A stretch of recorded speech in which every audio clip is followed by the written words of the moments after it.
Good afternoon, South African tech fans, and welcome to this mega roundup, hopefully the first of many. I'm going to be doing 6 products for you today.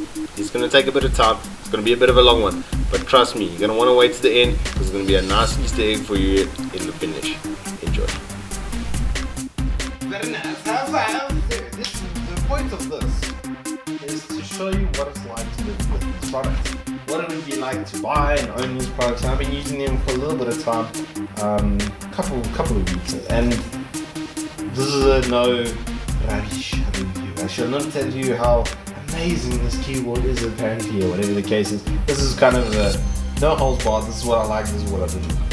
So it starts with the Gigabyte K85. So this keyboard is actually quite fantastic. It meets a price point and a spec that you don't see really around. I love the fact that nothing is shrouded, it's completely flat on the actual keyboard itself, much the same as what they've done on the Corsairs, but obviously without that aluminum chassis. This is an all plastic keyboard. I suspect that there is a strengthening beam in here in a few places because it does feel really rigid. It doesn't have any flex in it at all. They've done really nice work here as well, rubberizing all of the stands on the bottom, as well as the actual bottom here of the keyboard, so it doesn't go anywhere when it is underneath your fingers, which is fantastic. A little bit of obligatory Chinese over there. And here we have the keyboard itself. So what they've chosen to do with the lighting is basic but functional. So you can cycle between the different sort of colors. As you can see, the software reacts to your changes immediately, which is pretty cool and fun to play with, I'm not gonna lie. If you are 6 like me, it is a lot of fun. So yeah, that's pretty cool. What they have done as well is they've put in a mode that cycles between, or pulses, well that's pulses, but this one is cycling. Okay, and this will cycle between the different sort of colors. Now it's on very slow, and I can speed it up, I can slow it down. It's got 4 settings there. I can also adjust the brightness, where it's got about 6 settings, and again 3, 4, 5 brightness settings. There we go. That's pretty cool as well. La random interlude. So also part of this was I actually didn't know how to work the lighting. I've just got to go watch a video to go and figure out how to do the lighting on this thing now that I know. But man, they put in some funky music. Cut to music!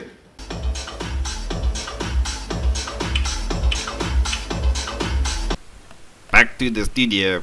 Action through the function key might get a little bit annoying, but whatever. It's got a nice wind lock over here, which is really nice to have. So in case you bump this guy, you ain't gonna be jumping onto your desktop anytime soon, as we know how annoying that is.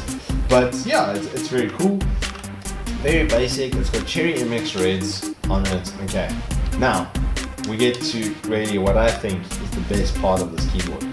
I did a little look online. I'm gonna have a little look online, but I suspect that you can get this keyboard for 1,000, or just over, I think. A few moments later, you can pick up this keyboard for about 1,200 rand. That, my friends, is a fully mechanical keyboard with full RGB backlighting for 1,200 rand. That is phenomenal. Thank you so much, Gigabyte. Already be damned, it is possible. So while it might not be able to do quite what these can do, which I'll show you in a little moment, for the money, it's simply fantastic. But anyway, let's put this down to the side over here. Now, we move on to the Corsair gaming products. Yay! First we have the K70, which I must say is a fantastic keyboard. I really like the scroll. It's really good. Media keys are fantastic. They feel great. I was wondering actually if they were mechanicals themselves, because it feels so damn good. I don't know why, but that is really solid.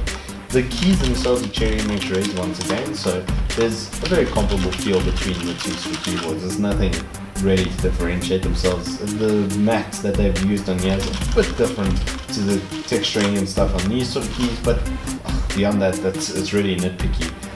So it's basically the same, but it is quite feature-rich. On the back as well, I really like this. They've done this. They put these 2 feet over here, right? So you can flip those puppies down, and if you're a big dude, you've got a big ass hand, you're kind of covered. It's going to sit over there really nicely. The F keys are a little bit of a stretch for me, my hand being a little bit small on the smaller side for a guy who's 6'1", but yeah, it's really good.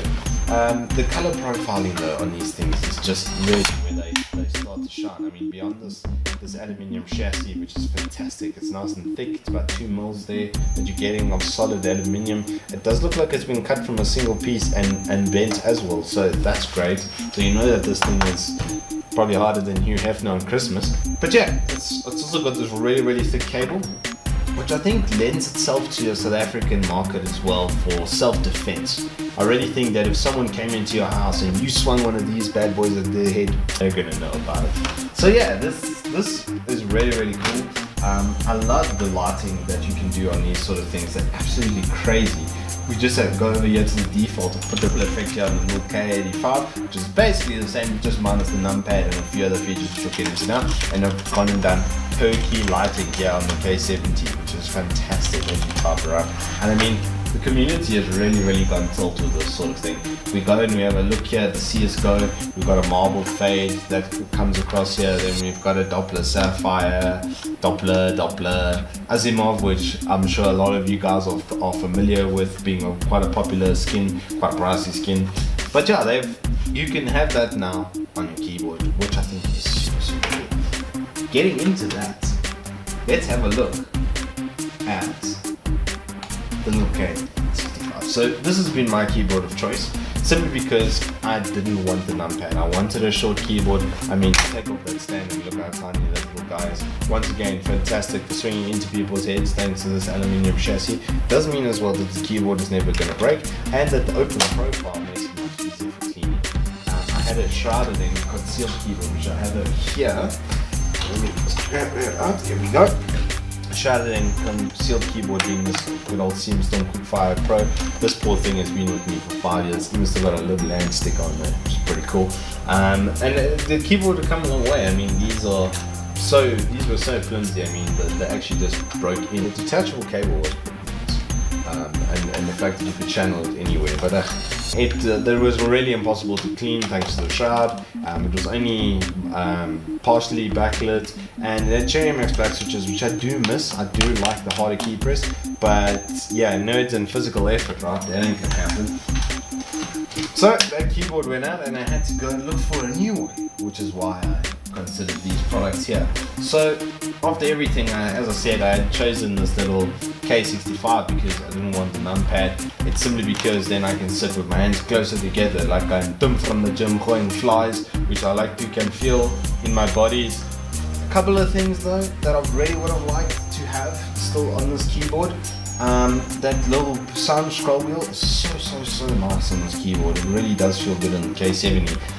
Media keys, I don't like that it's a stretch for the function. I would have rather had put them over here, the top over here, and put the volume on the side. Obviously there's constraints probably that I'm not aware of, and engineering difficulties that they couldn't perhaps have done that. But yeah, I mean, all in all, this is a really awesome little keyboard. It doesn't have the bottom stands either, not really a deal breaker for me. I wanted the little kicks here, great. They've got little rubberized feet in them, so that's great for me. I like that I can sit it close. I like that it's so small, makes it a lot easier just to shove in a bag. Once again, it comes with that crazy thick cable. You can really knock people out with this sort of thing. It's great. I think that's a fantastic thing. Once again, a little port break to switch between the modes is great. Let's go to StarCraft 2 because that's I just love this. This for me is the ultimate. Being a StarCraft 2 fan, having little circles running across my keyboard, that's just cool, man. And I think Corsair's really captured a bit of gamers' creativity. A lot of gamers also, graphic design artists and stuff, and they want to be able to give their friends photosensitive epilepsy with a keyboard. So I think they've done a fantastic job, coming to the party on that one.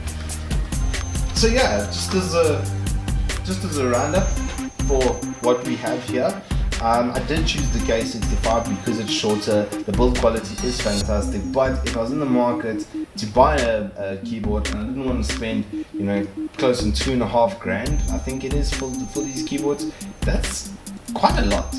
This, coming in at 1,200 Rand, really is a really solid buy. I would give it a go. You've got a year warranty. If it lasts 6 months, it probably will last. That's kind of the way PC parts work. So yeah, it's three fantastic products. Anything that you choose among the three of them, you're not really gonna be upset. I'm telling you now, it's good for your life. Do it now. Now, we encourage you to take a short break, perhaps go to the toilet, maybe be a little nicer to your neighbor. Whatever you do, join us for the second part shortly.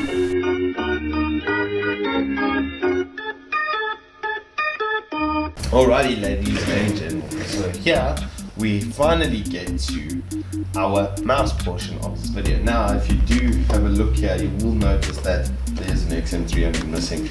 My bad, I have dropped and kicked it across the room and subsequently destroyed it, so I won't be including what's left of it in this video, but here's a basic idea, concept of what it looks like. Now, the XM300 had a very interesting shape profile, has a much wider rear end. I like big buttons, I cannot lie. But what it did have that I really liked was they put a recess underneath the side over here, right? And they did the same on the other side and they rubberized it, and that's fantastic. It makes the mouse a lot easier to pick up and put down and all of that lovely stuff. It does come with a Pixar sensor, 6400 DPI optical, with a 200 RPS and a 50G acceleration, which is kind of standard for that Pixar sensor. Now, it's a bit of an older generation one because our Sabre over here does have a 60G with exactly the same sort of setup. So this and the SteelSeries Rival are coming with the same sensor. This is coming with almost identical, and I'll tell you on 800 DPI, I could not tell the difference between the two. I did, however, pick this as my new mouse because of the ergonomic styling. I really do like an ergonomic mouse, and this was fantastic. As a 600 Rand product as well, if you buy this and the K85 and you've only got about 2,000 Rand to spend on peripherals, not going to be a bad purchase at all. The only thing you're probably going to be maybe a little bit concerned about is the scroll, which I was. It's not the best on this mouse, but it really doesn't detract from the sense of the price point and the feel of the mouse. It's very comfortable. It feels fantastic. The grooves up the front here cup your fingers very nicely. Quite similar to the Death Adder, but the hump that they've gone with over the top here is not really represented in any of these pictures. Okay, there we go, that one's not too bad. And then you can see that the sort of the way it curves over is more, I would say, Zowie FK1-ish than Razor. The Razor's a bit flatter. This feels really good though. It sort of cups up into your palm nicely. It gives you a very palmy sort of grip when you do have your hands on the mouse. It's really nice. I like this mouse quite a lot. I'm a bit bummed that Azani didn't land it. But anyway, so we move on quickly here to the Corsair Sabre. Once again, basically the same sensor, crazy color profiling. You've got a looky-loo over here. You've got your scroll, you've got your logo, and you've got this over here as well, which I've got currently hooked up to be the DPI switch on this mouse. You can program this to do basically whatever you want as well, and you can reprogram these. So I found that in mobile like Dota, this became very convenient. I really like the Garrett up front here. It's really thick, which is fantastic. Makes it these sort of actions when you wrap up your mouse, a lot of people don't leave a space there. You sort of got to leave a gap so that your Garrett doesn't get pinched. This will be able to pinch, that probably not. You'll probably break the cable first before you sort of do any damage there, which is great. They've also filled quite a large amount of space on the bottom of the mouse to actually be feet. So it feels great when it isn't a mouse pad and you aren't using when you're flicking left and right. It feels fantastic. And this mouse, well, Corsair seems to be going specifically after sort of claw users, guys that want to have a claw style mouse, and they've created this sort of lip on the outside here to facilitate your fingers resting in there and having the full claw grip experience. So as a mouse, it's pretty good. If you do like clawing, it's then almost ideal. I wouldn't say that there would be a better purchase on a mouse in the claw style group than this here Sabre. It's really good. Even for me as a palmer, it doesn't feel bad at all. It's quite comfortable. I can use it pretty readily. I used it for about a month solid, and I wasn't really disappointed by anything. Build quality is fantastic. There's really nothing to go warranting about here. I know some people don't like the logo. As far as I am aware, you are able to still get it with the sales logo, not with what people are referencing as the tramp snap, which is quite fitting. It does look like a bit of like a hearty butterfly type effect going on there. But yes, they are available with the flag logo as well, as far as I'm aware. Very, very good mouse. Now we have a look at its little brother. On this side, it's got an older optical sensor, almost identical, 145 RPS with a 45G acceleration. I can only assume that's why it's called the M45. It would make a lot of sense. I did like that the chassis this time was plastic. The M60 I had before, it was a bit heavy, it was a laser as well, which is not the greatest. The scrolls on these mouses though are the best though. This feels really, really good. It's really, really solid. It's like a solid piece of aluminium that they fashioned the scroll out of, so it's really, really nice. DPI switch on the top, nothing too fancy there, just a 3-way mode. It does 800, 1600 and 3200 by default out of the box as far as I'm aware. You can code that with the Corsair software to be whatever you want. Lovely little braided cable with a nice little Velcro, which is always great for packing up and taking around with you. And really not a bad product. It's a really, really good middle of the road product. I think in the price brackets, I think these are about 500-600 rand as well. Build quality wise, you can't really get better than an M45. The feet as well, I do like. They have done a decent job of spreading it out and giving it enough surface area so that when you do put it down, it does feel quite nice and glowing. I really, really like how light this mouse is. It's really, really light. It's great. I found actually better success with this even than the Sabre in StarCraft, just because of how light it was. Panning and flicking and all of that sort of stuff was achieved very, very well with this mouse. It was very, very nice. So yeah, those are 3 mouse products. Now, I did promise you a super secret special surprise in the finish. And what it is I will be giving away both of these mouses. Now, of course, competition. You're gonna have to enter. The only way for you to enter is just to simply like the video, hashtag Corsair, or your favorite thing about Corsair, favorite thing about their products, any sort of comment like that. And if you want to enter for the Sabre, you'll need to share the video and like my page, which this video will be posted to. It is my Facebook page, which is XXL. If you do go look on there on the good old Facebook, you will see it there. But basically 2 months old, these mouses. I will clean them up so they do look like new. Before I send them out, there won't be any of my little oily thumbprints or anything like that on them. You basically will be getting a brand new product. Finally, my friends, we come to end. Comrade Wookie is done to tell you how good is mouse and keyboard. Hopefully you can buy something, make your life more shining. Thank you, my friend. I will put full detail for competition on Facebook.